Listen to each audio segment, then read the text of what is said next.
Welcome to the post show for the Abu Dhabi Longboard Classic presented by Modern on day 2, as we have seen the men's semi-finals determined. A fantastic day of action. We kicked off with the women's quarterfinals, shifting gear into the men's quarterfinals under the floodlights. It was a spectacular performance all around. I'm Sam Bleakley with Carla Rowland-Zamora and Matt Chinoski, the Waxhead. The Waxhead, what a great way to round things off under the spotlight. It was phenomenal. It was one of the best quarterfinals that I can remember in recent times.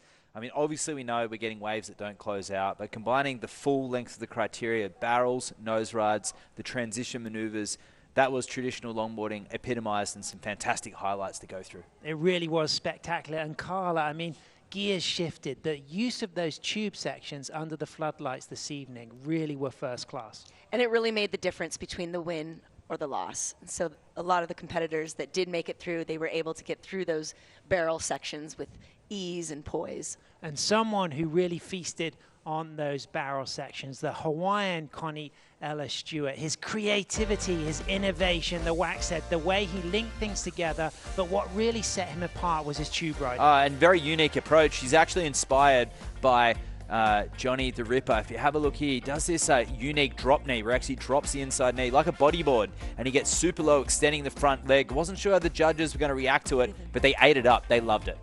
Yeah, it was interesting to see how they would, because he does come down on his knee, so I wasn't quite sure how the judges were, but there's so much power and flow and the connectivity between each maneuver that there was no turning him down. Yeah, his top 2 scores, it was a 9.33 for the right-hander and an 8.23 for his best left-hander, and here it was, that 8.23, Carla. He really nearly lost it on that takeoff, but boy did he make up for it in this line through the middle of the wave. Yeah, we were here witnessing this at firsthand, and it was a bit worrying in that first part of the wave, but then he locks it into this tube right here on that left, comes out without any problems, setting it up for a nice next part of the section there.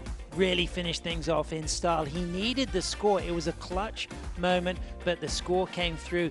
8.27. Kaniela Stewart from Hawaii, still chasing his first world title, Matt. Yeah, it's pretty crazy to think he hasn't taken one out. He's been one of the highlights of the World Tour for the last 5 years, putting on scintillating performances, but he had his work cut out to him to overcome J.R. Esquivel, who also locked in excellent scores. And there it is. That's our men's semi-final bracket. Kaniela Stewart against Steven Sawyer, John Michael van Hohenstein against Kai Sallas. Carla, wow, that's going to be a joy to watch tomorrow.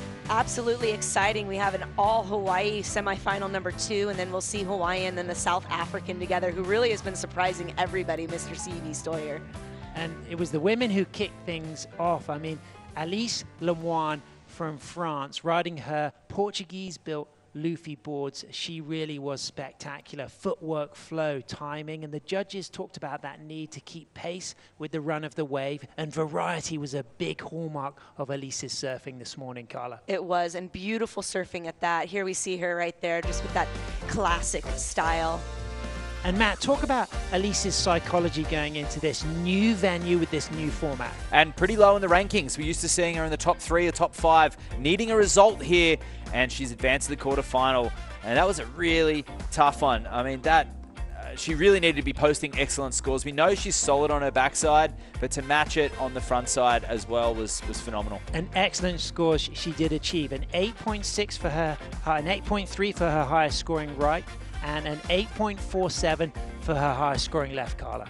Yeah, super fabulous surfing coming from Elise, and you see she has that French fire in her. Whenever she does well, you always feel it from her. And she was in that driving seat for this women's bracket. So there it is, quarterfinal number 1, Honolua Blomfield against Mason Schremer. Then we'll move on to Zoe Gropignon against Sophia Culhane, Rachael Tilley against Alice Lemoigne, and then Natsumi Teioka against Khalees Cleopatra. Matt, talk about Natsumi's run this season.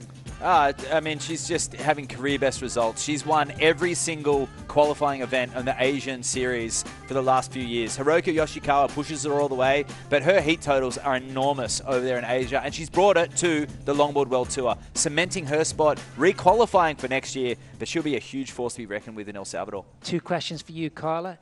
goofy footers, can they shine, or will the switch stance come into play tomorrow for the women's quarterfinal, semis, and final? Well, Khalees really threw it out there and showed us today what that switch can do. It could be very advantageous on that left if you are on your backhand or front hand, depends on how it goes. And Khalees pulled it out, so Natsumi's going to really need to do everything she can to keep those scores high, knowing that Khalees can throw that switch. Absolutely, and switching boards also a strategy of some surfers, but talking of expertise, let's shift to the top 5 moments because it's been an incredible day. So hard to pick them out, but coming in at number 5, it is our Japanese surfer, Kai Hamasi. He broke his board mat and then on a borrowed board gets an 8.9. This was one of the highlights for me. He'd never ridden this board, never put eyes on it, never ridden anything like it. A different fin, a different type of leash, gets one of the deepest barrels of the day, comes out and it puts an icing on the cake with more nose rides. Icing on the cake. Incredible surfing from Kai Hamasi on a board he has not used, dropping an 8.9. Unfortunately, though, in the best heat of the day, still eliminated to Stephen Sawyer. But the action continued earlier today when we had the women's round. Coming in at number 4, it's Sophia Culhane getting an 8.5 on this right-hander, Carla. And Sophia is somebody that we've been watching for a while now. I think she is on her way to a title. Really strong surfing from Sophia. I love the way she keeps herself composed and herself put together. Really lovely surfing. On her Michael Takayama built boards, but on his self-shaped board, Stevie Steezy Sawyer, this was an 8.97. He's got in the semi-finals, Waxhead. Yeah, his tube riding was insane, but his nose riding to get things started was also impressive. I mean, have a look at this. Tucks just so far deep back into the tube. And really pig dogging, using that J-Bay experience in the right-hand point. This is the point break setting here, over here in Surf Abu Dhabi, and he's just milking it, making the most of it. Feeling the vibes, the South African, of course, that inspiration from all the great point breaks, inspiring the bathymetry here at Surf Abu Dhabi. But coming in at number 2, Carla, it was Rachael Tilley with an 8.5 on this left, looking to get that number 1 seed if she can take the win here into El Salvador. That's right. She wants to improve on her position going into El Salvador, and we saw that really critical and committed barrel kind of section there as she whips it around and gets clean nose rides along with her really fresh and iconic style, little hip action, hand dragging, and finishing the wave off with composure. Numero uno, all of this tube work, the Waxhead. It goes to Kaniela Stewart, a 9.33 for this right-hander. Unique, creative, as you said it, very dynamic surfing from Kaniela. He needs a result to qualify, and he got it. You'll be seeing him into the semi-finals. He's just a consummate professional, thrives under pressure. We know what to expect when we see him in El Salvador, but he's not done yet. Absolutely, he's not done yet, and we're not done yet because we will be kicking off the women's quarterfinals, then into the semi-finals, all the way to the finals for the men and women, 1 p.m. local time. It's going to be absolutely fantastic. Don't miss it. Come and join us, and in the meantime, feast on some of these incredible highlights from today's action, and be here tomorrow, 1 p.m.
This copyrighted event broadcast is produced by the World Surf League for broadcast around the world and may not be retransmitted, reproduced, rebroadcast, or otherwise distributed or used in any form without the written consent of the World Surf League.